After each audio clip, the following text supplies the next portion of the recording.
Hello everyone, welcome to the Crochet Cabin. My name is Kimmie and I'll be your host today. Today we are doing part 3 of the beef bone broth. So I already got all the stuff out of the broth for time constraint, and then so we have to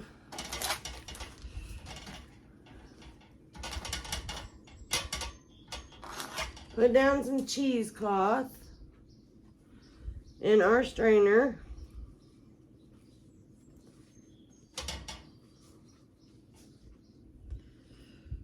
This is good cheesecloth. I got this cheesecloth at Rural King. Pretty good. Alright. So we have to open this all the way up. Sometimes that's hard to do. There we go. It's folded in thirds. I know you guys can't see what I'm doing, but I can't put it under the camera because it's on my table. So I'm just opening it all the way up, folding it in half one way. A little bit farther. Come on, can we make your fingers work?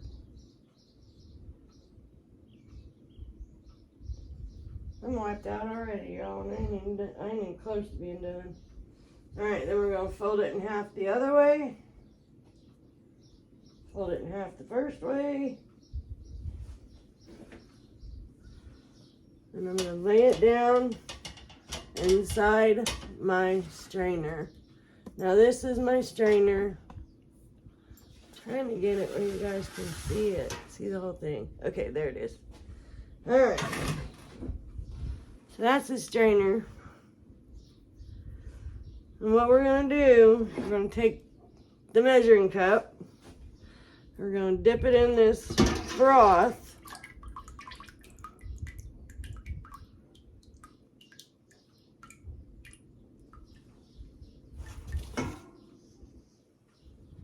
And we're going to pour it in our strainer. And you can see all the bits that didn't get cleaned out from straining it in a mesh strainer. This is why we strain it a second time. There's a lot of stuff in there. So I ended up with 2.5 pots full of broth, strained the first time.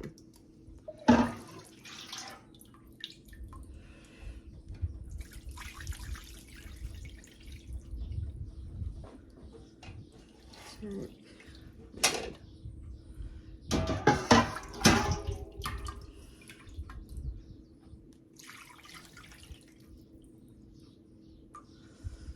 Alrighty. Now, whoop, don't want to do that because then it'll go down into the bottom of the broth. So you want to slowly pour your broth in.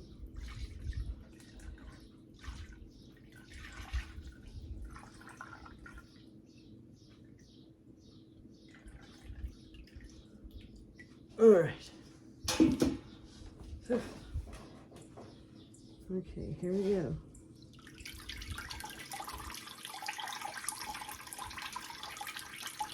Seems like all my pans are shallow, except for these big tall ones, but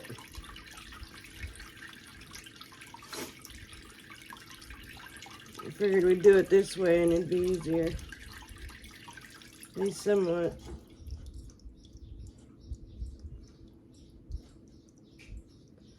It's still up above it. I know what the problem is. Okay, hold on.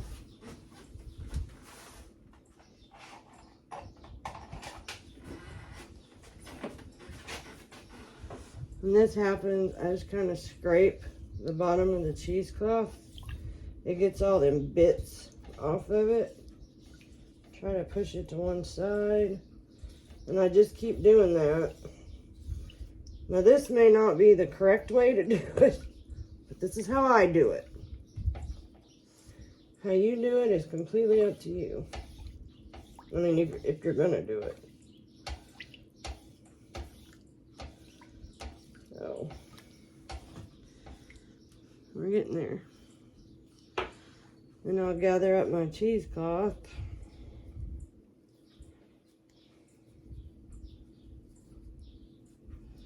See, it's higher than the pan now.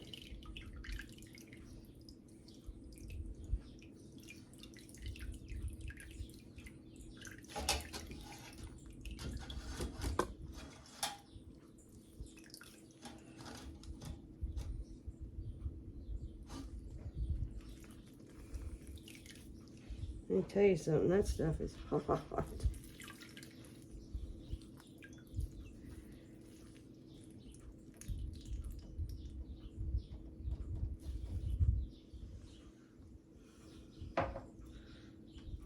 Yeah. That's the first one. I want to show you something. I got it all wring out. And look at all that. That came out. That's after straining it through a wire strainer. So I'm coming over to the sink and I'm going to rinse it out.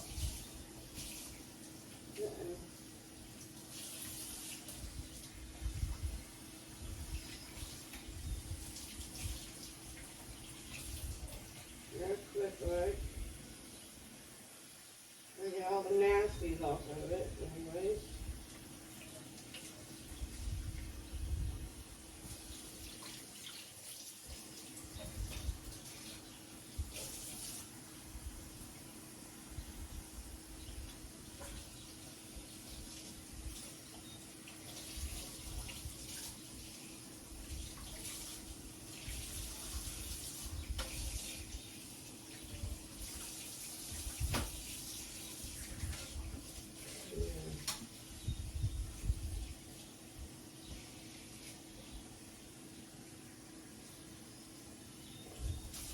Okay.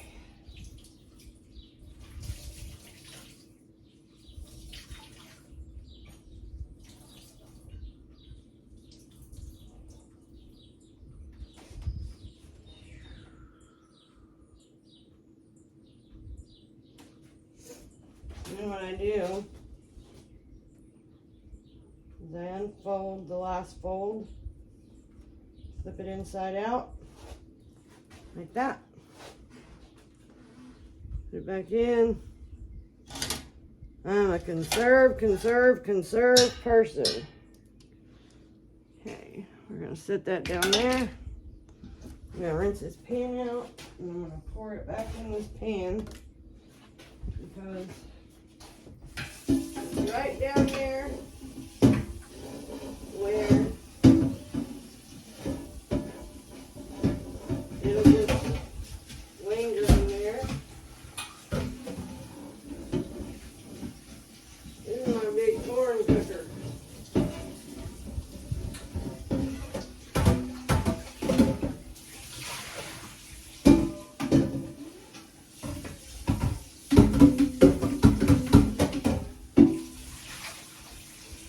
Sorry about the noise, I got a small sink and a big pan. So, I just want to dry the water out. We don't want to add more water to our broth. You see how dark that is? That is beautiful. And you see all this right here? That's because it's cooling off. See? That's that skim stuff. And we'll just skim that off the top when we get completely done. Because I'm going to heat these back up. You see that beautiful color? That's the color I was looking for. That is why you simmer it for 3 days. My husband kept saying, he's like, Kimmie, is it ready yet? Is it ready yet? It smells so good, it's driving me crazy. I'm like, no, Herbie, it's not ready yet. So he's out planting in the garden. Let's set this right here. We're going to go with this smaller pan. These pans were my mother-in-law's. She died before I met my husband. And these were her pans that she had for a long, long time. This is the smaller one. And then there's a bigger one. Over there. The only problem with rinsing this out and reusing it is that it kind of shrinks up a little bit. But that's okay. Alright. Now we're gonna run all this through. Same process. I know if you're just watching this because you're trying to support me, this is probably boring as I'll get out to you. But see, this kind of stuff excites me as much as crochet, almost. Not quite, but almost. I really like doing this canning stuff for my family. Because I'm providing for the ones I love. And that's important to me. You know, my family means a great deal. I love my family. And I want to do what's best for them. Alright, now we're going to pour the rest of the pan in. Whoop, see there? See how it wants to do. See, I only wash these out one time, and then I discard them. Some people put them in the washer and wash them. My washer would tear it up. My washer is a heavy-duty washer. So it would definitely tear that up. Let's see here. Yeah. Let's turn it that way. There's a lot of, it looks like silt, almost, you know? So, more scraping. There's a lot of ookies. I call them ookies. It's just little tiny pieces of meat, fat, bone.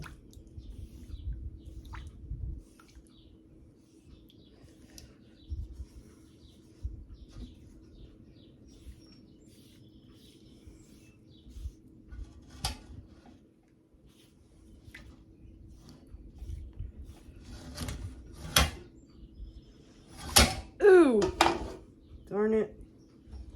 See what happens?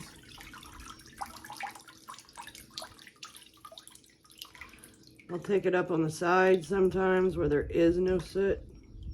It's not soot, but it looks like it.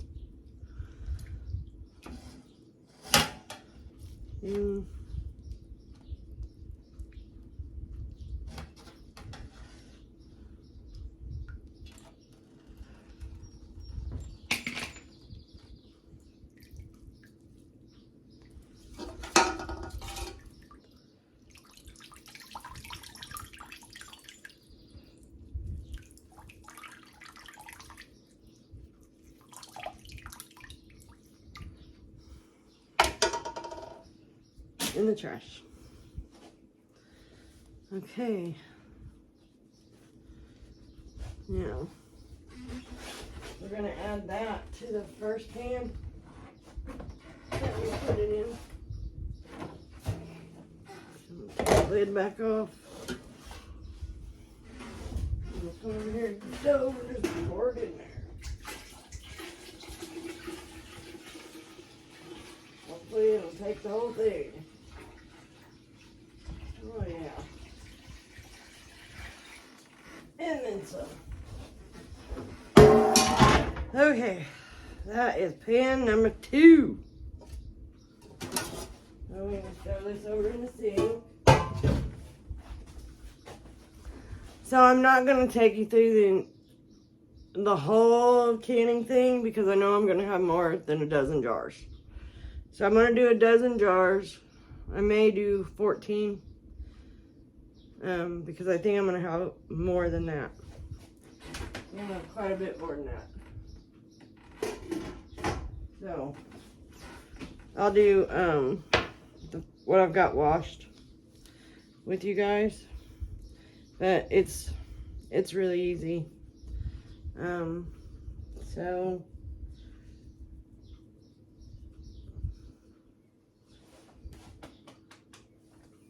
I don't know if that'll be 12 jars or not. I need to heat it up first though. Let's see. Alright, let's open another package.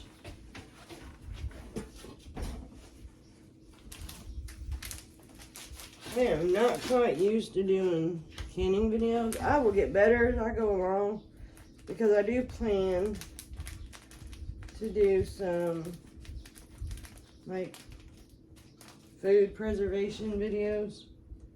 And I know that's not crochet, but it's a big part of farm life. It was a big part of pioneer's life. Because without that, they would have starved to death.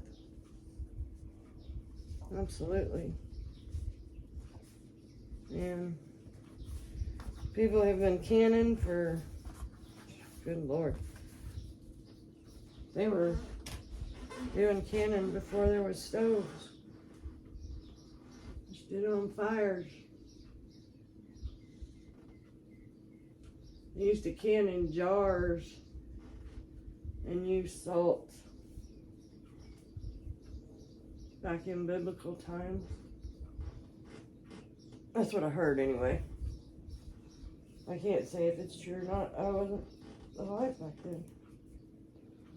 But I had to do something. I lived in the desert, so.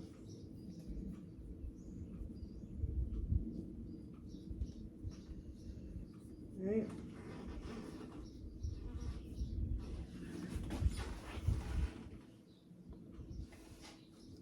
Okay.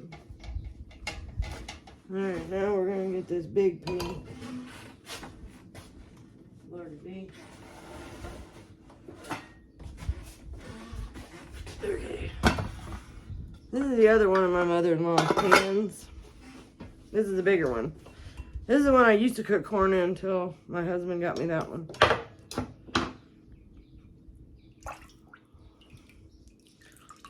I told you, it takes a lot to do this. So, if anyone decides to do this and you have questions or you have trouble, you can email me at thecrochetcabin501@gmail.com. And I'll try to help you as best I can.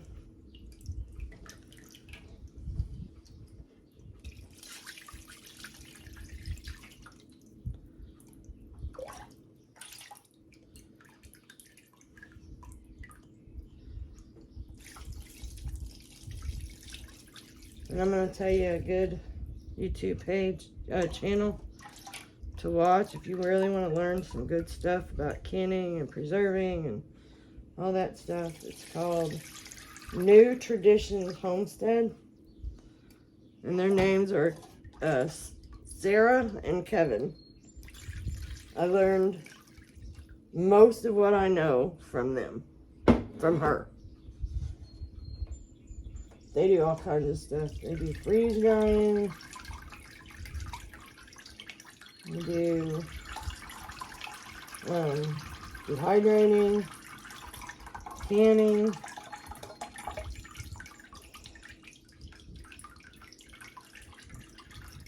They live in the Ozark Mountains, and that woman knows a lot about preserving food. That is most definite.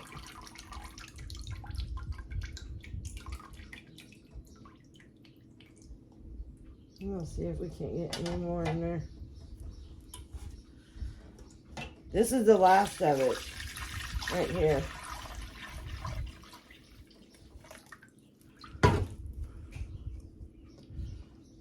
So then, I mean, you can strain it a third time through more cheesecloth. I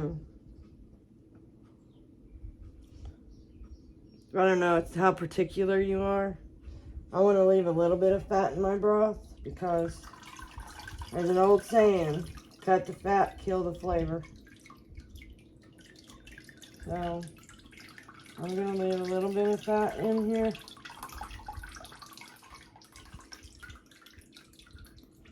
I mean, you're never going to get it all out. Not unless you stick it in the refrigerator and scrape it off. And then heat it back up and then can it. We're not going to do that today. And you could do that. And then you can use that. That's called tallow. I've already done the tallow.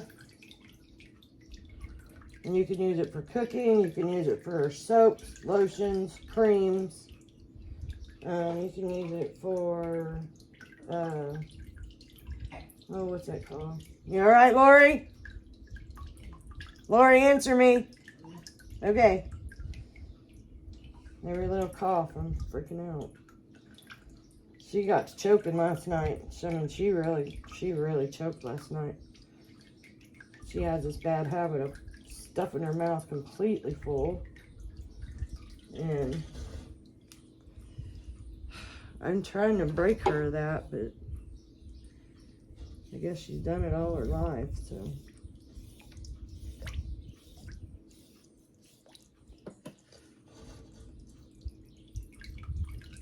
I'm trying to break lifelong habits, you know. I know how hard that is, because I had to do that myself. We still got a little bit more.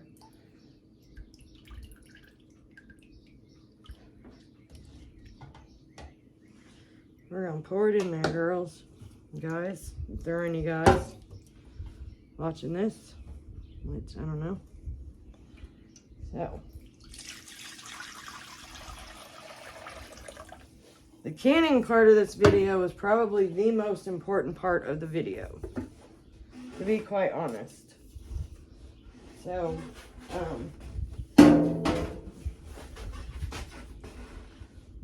because that's the part that will determine if you get food poisoning or not. That makes a lot of people nervous. Made me really nervous when I first started canning. I was like, oh my gosh, if I do something wrong, I'm gonna poison my family. That's what I always thought. But it's easy. Canning is not hard. It's not hard. If I can do it, anybody can. Canning is pretty easy, I think. You know, I didn't learn canning growing up. That's not something that I learned. I mean, my grandmother did it, but she never showed any of us grandkids how to do it.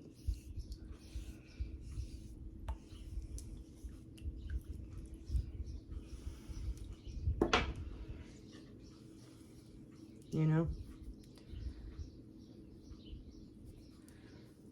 I don't know. I was a very clumsy child. I was. I'm not kidding. I was a very clumsy child.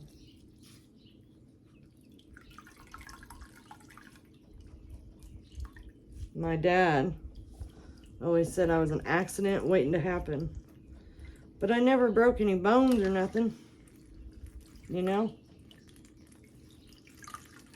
Yowie, that's hot.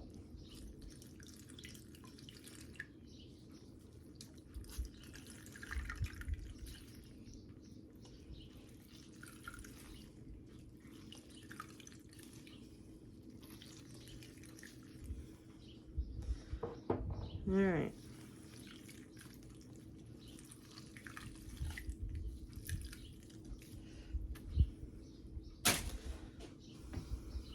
Really ran it out like that.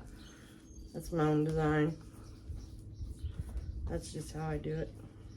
I'm going to try to get every drop of broth that I can. Because making broth that's rough. That's hard work. Okay. There's a little more fat in here than in the other ones. Probably because I just squeezed it in there. But that's okay. I ain't worried about it. Okay, so I want to wash out this pan. I'll be right back. I'm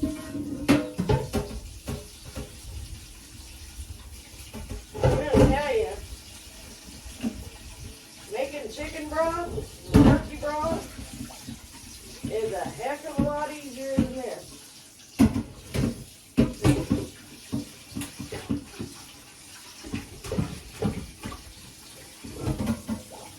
If I didn't need this for a beef stew, to tell you the truth, I probably wouldn't do it.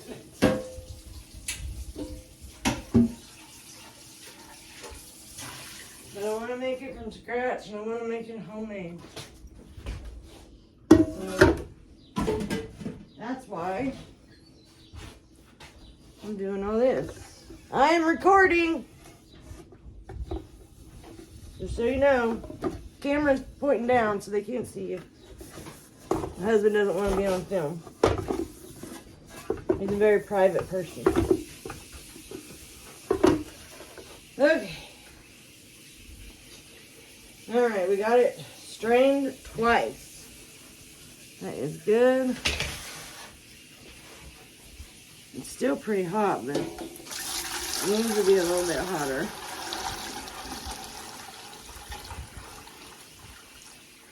So, what we are going to do is we're going to put it on the stove,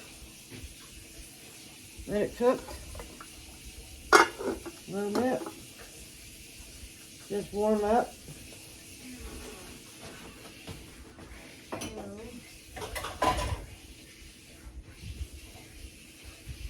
Oh my gosh, it's going to really move this one, it's so heavy.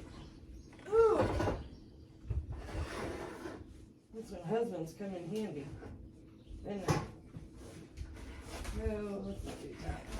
I forgot that's my simmer burner.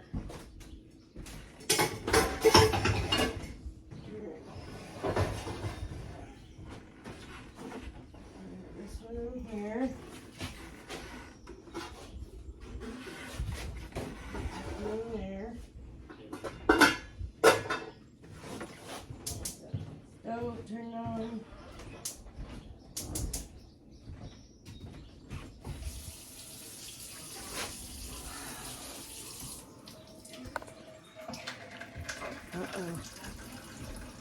No. I hope you guys got all that. My camera's running out of battery. But, so, we got it cooked, simmered, strained, and strained again. So then, our next move is to heat it up on the stove, and then to put it in jars, and put it in our canners. I have my canners right down here, so they're ready to go. I'm gonna flip you guys around for just a minute. I'll talk to you over here. So we've been going for half an hour. Sorry, I keep getting messages. We've been going for half an hour. Crash. That was my foot. So, I hope you guys are still with me. I do. So it's just going to take a few minutes to get that heated up. Oh, I wanted to show you what I took out of the cookers. It's so gross. Yeah. I'm going to tell you what. My dogs and cats are going to eat like kings and queens tonight. So, I'll just pick you up. That is bones, meat, and veggies. They are gonna love that. I know, especially my Jack. He's gonna love it to pieces. So, shouldn't take long to heat those up.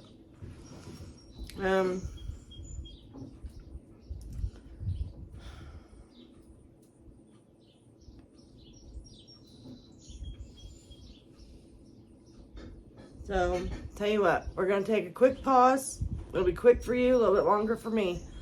But then I will be right back, okay? And then we will do the canning part. Unless, of course, I can't figure out how to splice these two videos together. Then we'll have a 3 and a 4. But anyways, so I'll catch you in a few. All right, hang tight. Okay, hey, we're back at the crochet cabin. But we're not crocheting, we are canning. So this is either the end of part 3 or the beginning of part 4, depending on what I can find out about editing. So I've got one of the canners on the stove with water in it, heating up, because if you start with hot broth, you have to have hot jars and a hot canner. You don't want our jars breaking. And any sudden change in temperature, your jar will break. It could explode. So that's very important in canning. All right? Anytime that you're canning anything that is greasy or sticky, I mentioned this in the previous video, you want to wipe your rims with white vinegar, okay, distilled vinegar. That cuts through the grease, cuts through the sticky, because if not, your jars are not going to seal, okay, because there will be a barrier between the lid and the rim of the jar. All right. So I've got the jars in the oven, and they're heated up. So we're gonna get started on canning some broth. All right. That stuff is hot too. Okay. Now.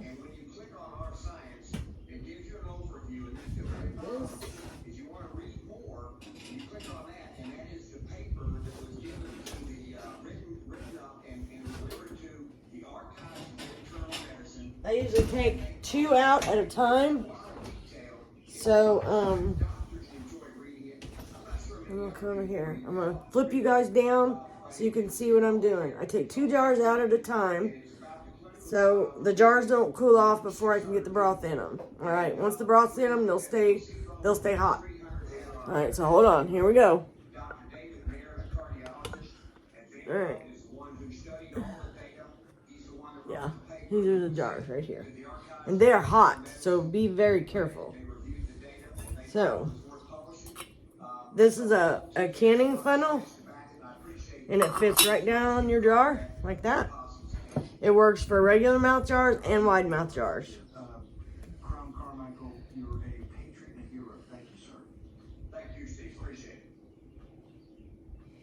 So you want to go, I don't want to break my measuring cup either, especially not in the broth. Just go slowly, let the jar get acclimated to the heat of the broth.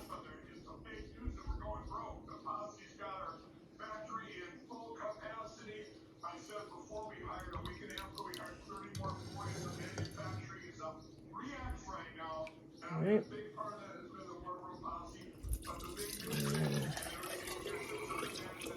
More broth in. That was almost perfect.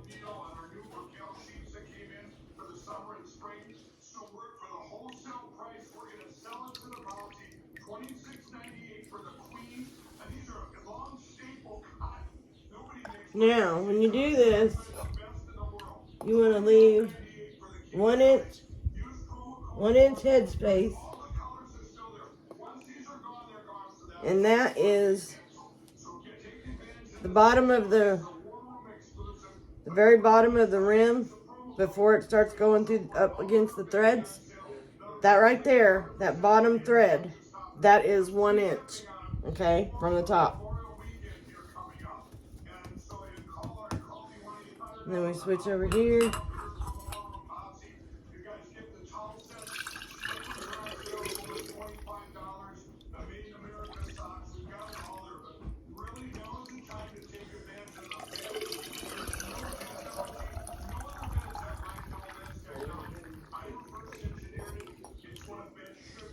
Right. As long as you've got at least a 1/2 inch headspace, so 1 inch to a 1/2 inch, 1 inch would be better. Alright, so then we're going to set that over there. And since it's liquid, we do not have to debubble it. If it was solid foods, or if it had like solid foods in it, then you'd have to take, like they make a debubbler, and I go around the rims twice, okay? 2 times. But you take a debubbler and you just stick it down, kind of move it around a little bit to get all the air bubbles out. Because you do not want air bubbles in inside your jars. If you're wondering why, it's because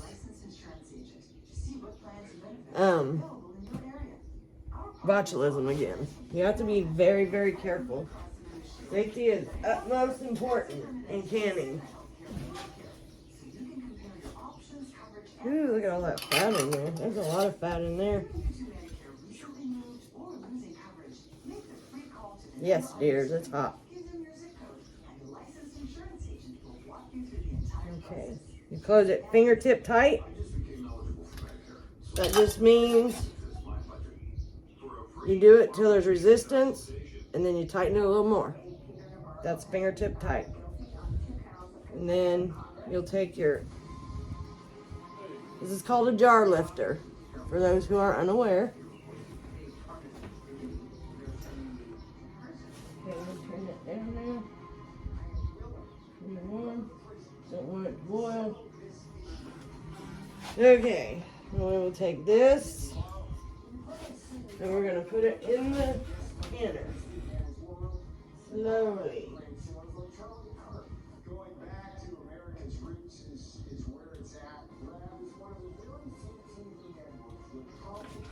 Very gentle like. That is a lot of.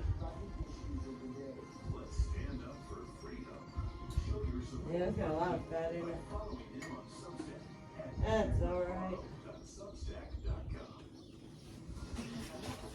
We'll just use that for something that's dry. Some dried meat. So we're going to get 2 more jars out. And I always set my jarring station right here. So I can just turn around, grab some jars, and get going. So that's all that is. I'm going to stir this. Get it all distributed. I don't want to get a bunch of fat like that again. I probably should have strained it a 3rd time. Just so a woman's getting wore out. Let me tell you. I'm getting worn out. Completely. And I used to be able to can all day. And it not bother me a bit.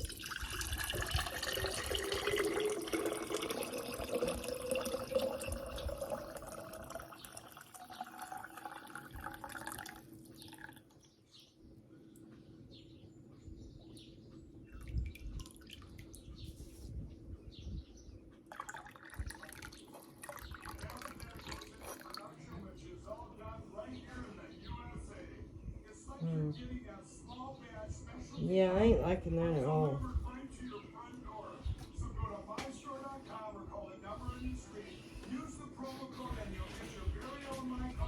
Hold on. Smaller spoon.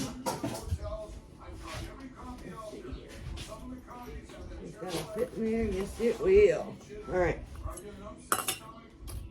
We're going to do a redo. I don't like that. I don't like that. I don't want that much grease, that much fat in my broth. We're just going to pour it through a mesh strainer with some cheesecloth. We don't need to use as much cheesecloth as we did the last 2 times. Alright. That's a lot smaller.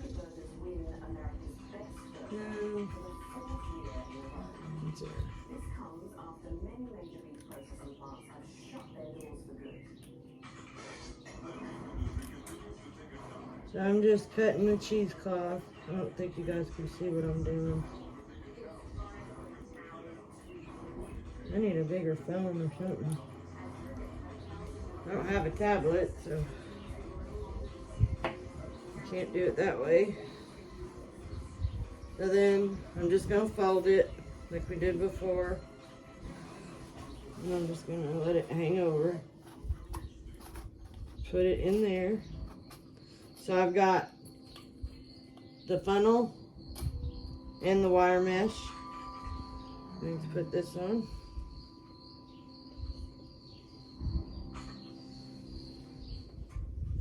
And this on.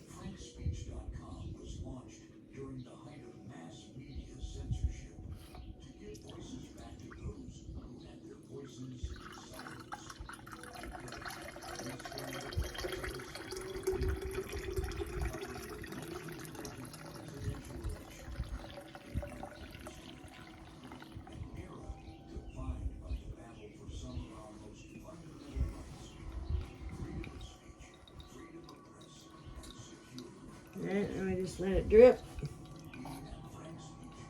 Almost done. There is still a lot of fat in there, man. And that's the 3rd time. It is what it is. I'm telling you, it is what it is.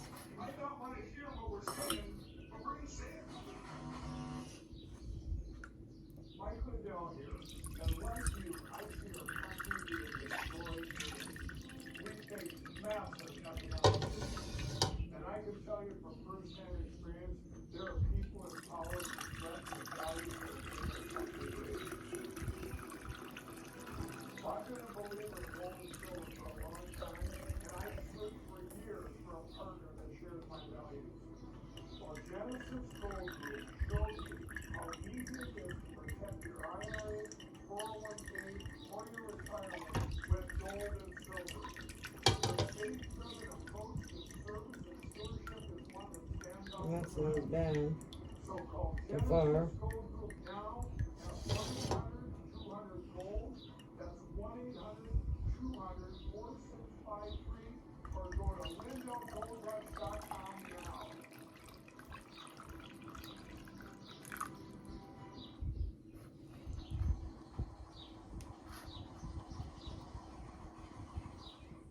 This is what you're fighting for. I mean, every day you're out there. Uh-oh. Uh-oh. Alright, we gotta do a fixer job. Hold on.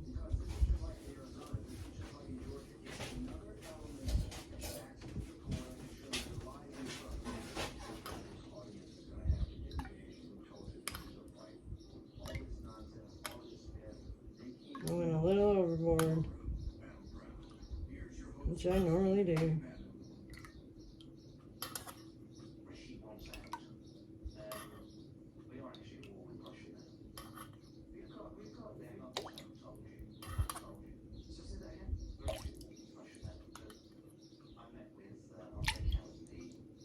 I don't know.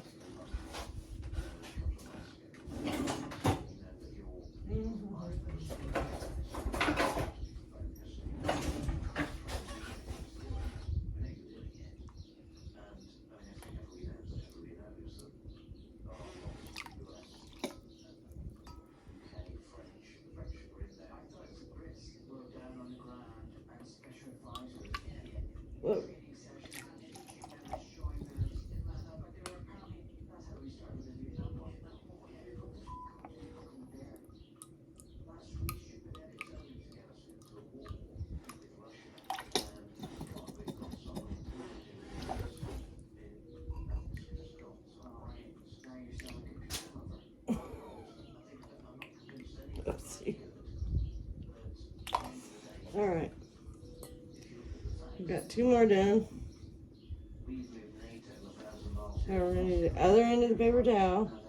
And if you think about what we were trying to do, the EU wanted to bring in Ukraine for whatever reason, and NATO wanted it, and they would put missiles on the border of Russia.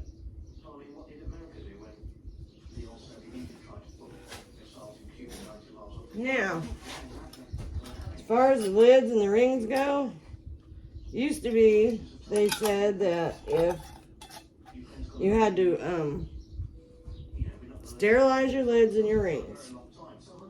Well, now they say you don't. My rule of thumb is that if I'm using a pressure canner, which I am, I don't sterilize my lids and my rings. If I'm using a water bath canner, which I am not, then I sterilize my lids and my rings.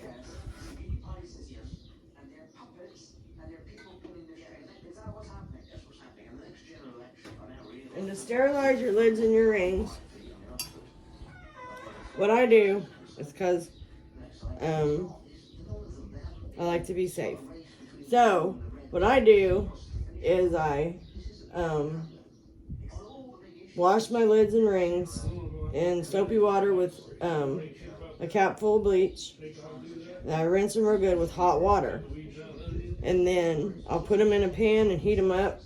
Just simmer them and keep them warm until I'm ready to use them. And then they're good.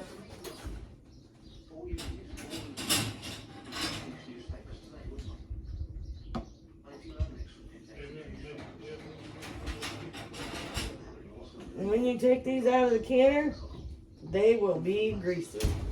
The whole jar. And you don't want to tighten your lids down because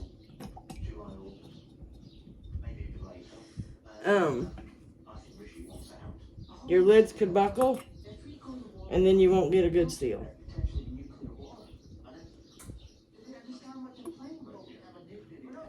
Let me see something here. That last jar, that really looked good, didn't it? This would be a pain in the patoot.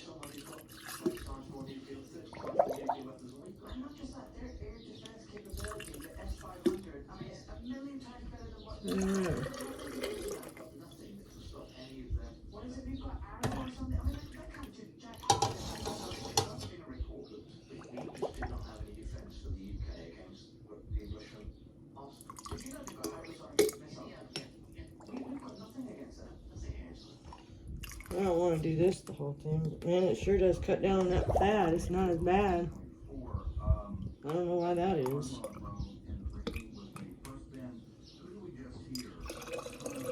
When you pour it in, it seems to be worse.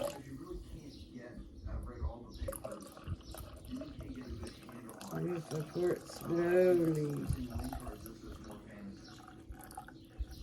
Chicken broth doesn't do this. Not like this. So, like I said, I've never done beef broth before. This is a new experience for you and me both. So, I'm experimenting.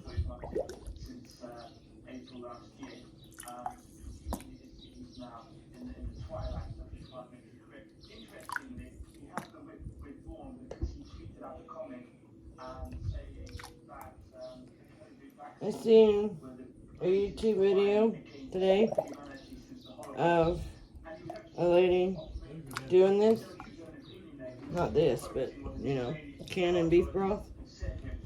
She only strained it one time.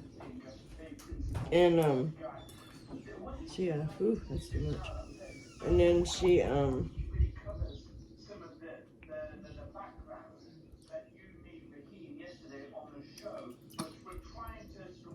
then she just did like I did, you know. This was my third time. She did this without the cheesecloth. And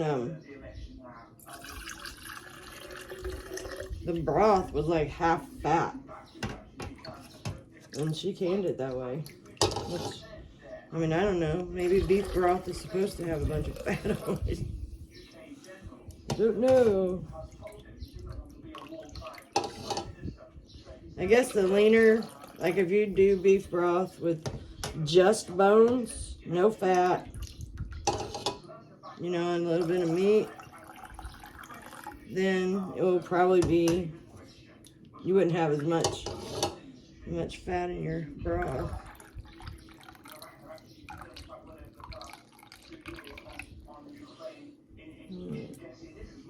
That's true. Hey, we can get rid of that one. I did not throw that on the floor. There's a trash can sitting over there. And I'm glad you can't see it because it's full. And don't forget to clean your rims really well.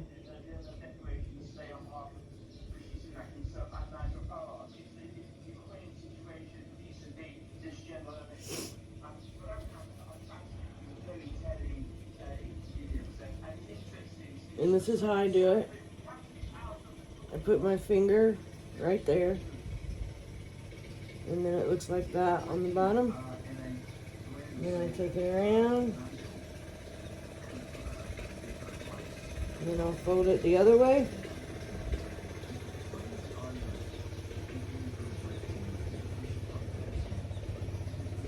And that's all there is to that.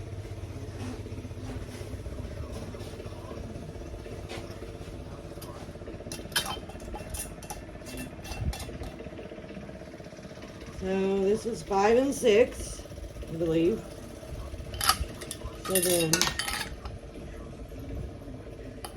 yeah, these are actually separate, and a lot of people, when they do them, they'll put the lid on, which is this, and then they'll place the ring.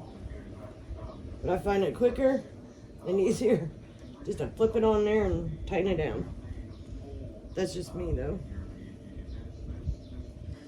Okay. So, I'm going to get these in the water.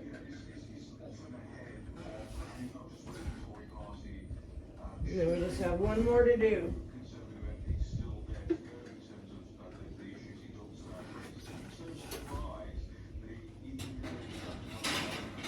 For this canner. Good Lord. Whew, there's going to be a lot of jars of beef broth. So, I wanted to show you.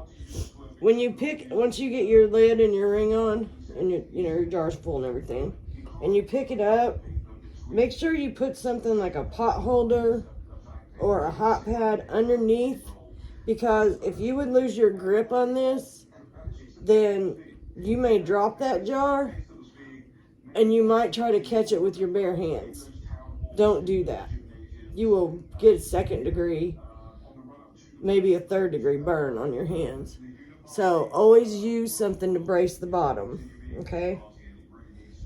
All right. Have my teacher moment. All right. Well, we're getting down to the bottom of this pot. So, handles are cooled down now.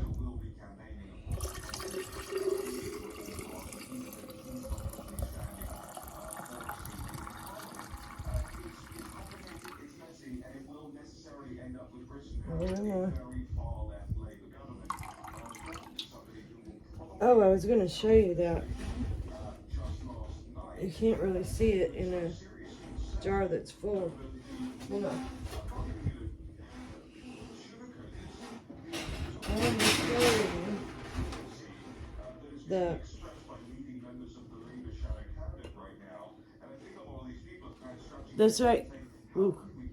this right here, you see that right there, okay, just below that, that's your 1 inch. This is 1 inch.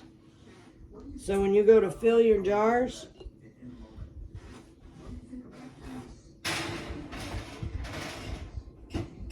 try to get it at that point or to the next thread.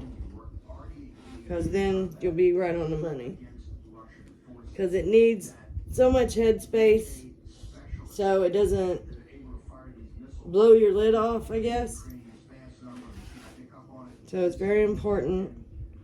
A lot of times if you don't leave the right amount of headspace, then your jar won't seal anyway, because it didn't have enough room to vacuum the seal down. So that's how I learned anyways. Alright, now we're going to get a new one. I have plenty, I tell you.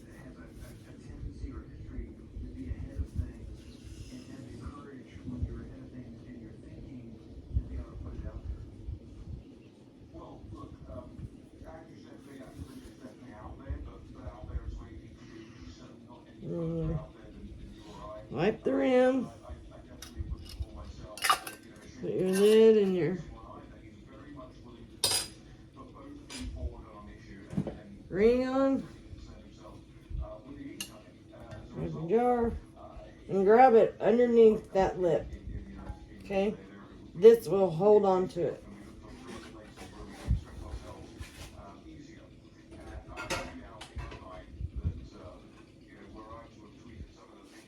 Okay. We almost used that whole pot. So that was one canner full. And then now comes the lid. So this is your canning lid. Lid. This goes on your canner. I have a Presto pressure canner. That's what both my canners are. I have a tall one, which is the one we're doing. Then I have a shorter one, but they both hold 7 jars. So it has a gauge. It tells me when it's up to pressure. Pressure for me, in the altitude that I'm in, is 11 pounds of pressure. So when mine gets up to 11, then I start my timer for however long, whatever I'm canning needs to can. Don't let your pressure go down. When you're pressure canning, you have to try to keep that needle on where it needs to be. I mean, it can be above it. Like if you're 11, then I usually do mine about 12 or 13, just to be safe. That way it doesn't dip down below 11. You have to keep adjusting your fire to keep it at that point. Okay. Same thing if you have a weighted gauge. When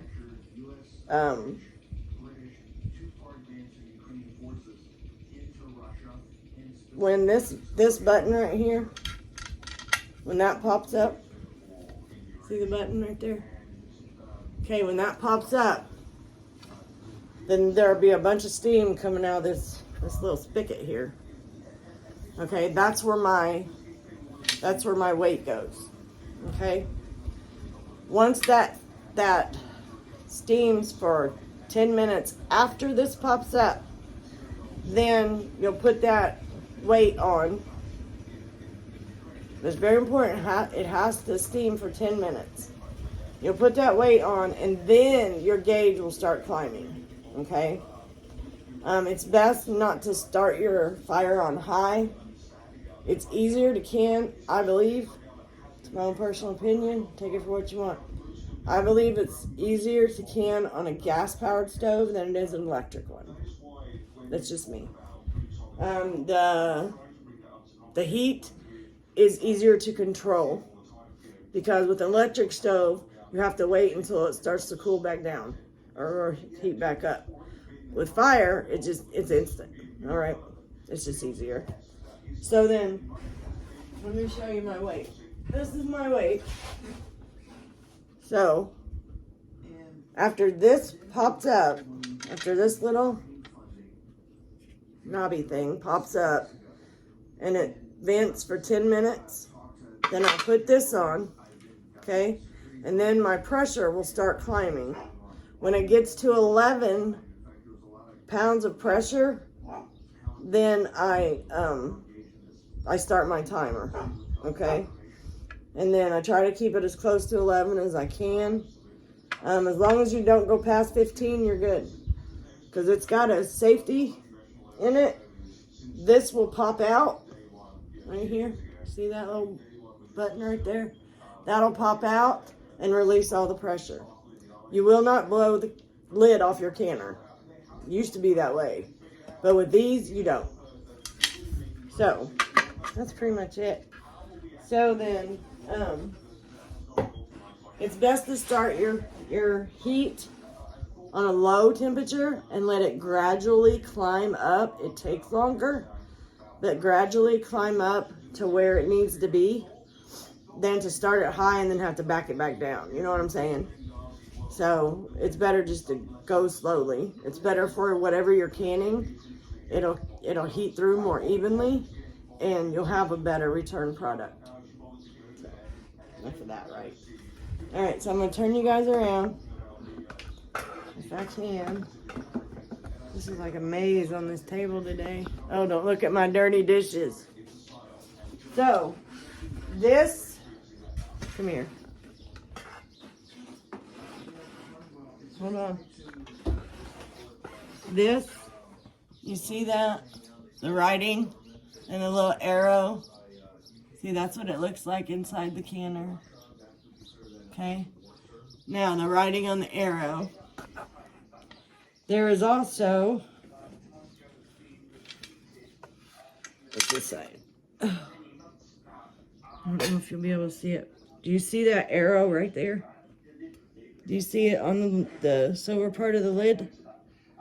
You line those arrows up, okay? I'm sorry if I make anybody dizzy. I don't mean to. Don't look at my dishes.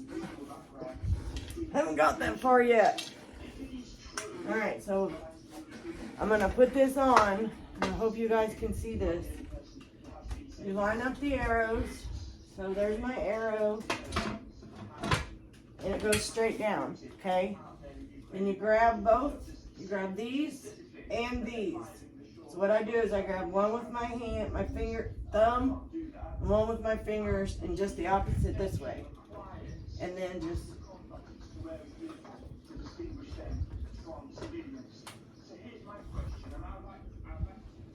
this one's tight, man. That's good. So then you just, that locks your lid down. Okay, and it's very important that you lock your lid down or you're just water bath canning. And you will not have success with it.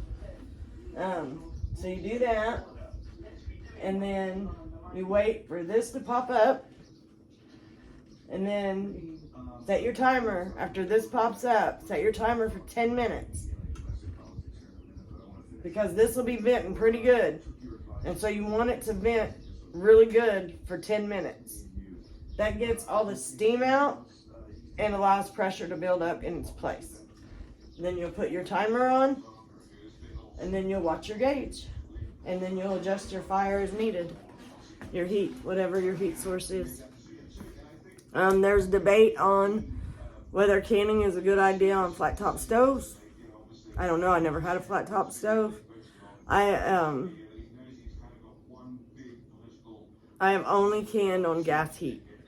So, but I've seen and know lots of people that have canned on electric, and they always have issues. Like, their seals don't last very long. My seals, they last pretty much until I take them off. So,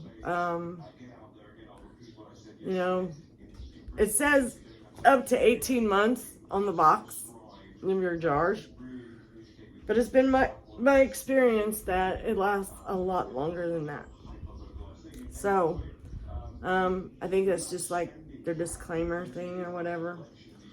But that's pretty much it, guys. That's how you can. It's pretty easy. The hard part is keeping the gauge in the right spot. Sometimes it'll go just so smooth. And then other times it seems like you're constantly up and down, and only move it a smidge, a hair. Don't move it a bunch at a time. Don't try, just a smidge, because if you move it too much, like if you turn it down too much, then you're going to drop below 11 before you even know what happened, and then you have to start all over again. The canning. You don't have to take jars out or anything. Just start the timers again, and you have to wait. And each time it drops below 11, that's what you have to do. You have to restart the canning process. So it's best to keep an eye on your heat source and just make sure you stay where you're supposed to be. And that's it. And then you let the canner cool completely down.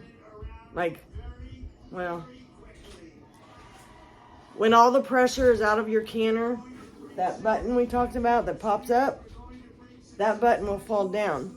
Wait 10 minutes, and then you loosen your lid. Don't take it off yet. Loosen your lid so that steam can get out, and then let that do that for 10 more minutes. And then after that, then you can take your lid off, and there's going to be a gob of steam come out. Just when you take that lid off, take it off like this, not like this. Don't lift it straight up. Don't lift it that way. Lift it like this so you shield your face from the steam, because you can get a 3rd-degree burn on your face from that steam. It is super duper hot. So just be wise about how you take that lid off, okay? I don't want anybody getting hurt. And if you do, I'm not responsible. I'm just saying. I'm not telling you how to can, I'm just telling you how I do it. So, I hope you guys enjoyed this. I would really like to do more cooking with Kimmie episodes, because cooking is a big part of my life. I mean, I cook all the time. So, I'm cooking or cleaning or crocheting. That's about it. Taking care of Lori. That's my life. So, yeah. So, I hope you guys did enjoy this. And I'm so glad you stopped by the cabin today. It makes me happy when you stop by and say hi to me. So, I will catch you guys later. I hope you have an evening and a day tomorrow, and for the whole weekend, filled with peace, joy, and love. So, I will see you all later. You have a very, very good night. So, love y'all. Bye.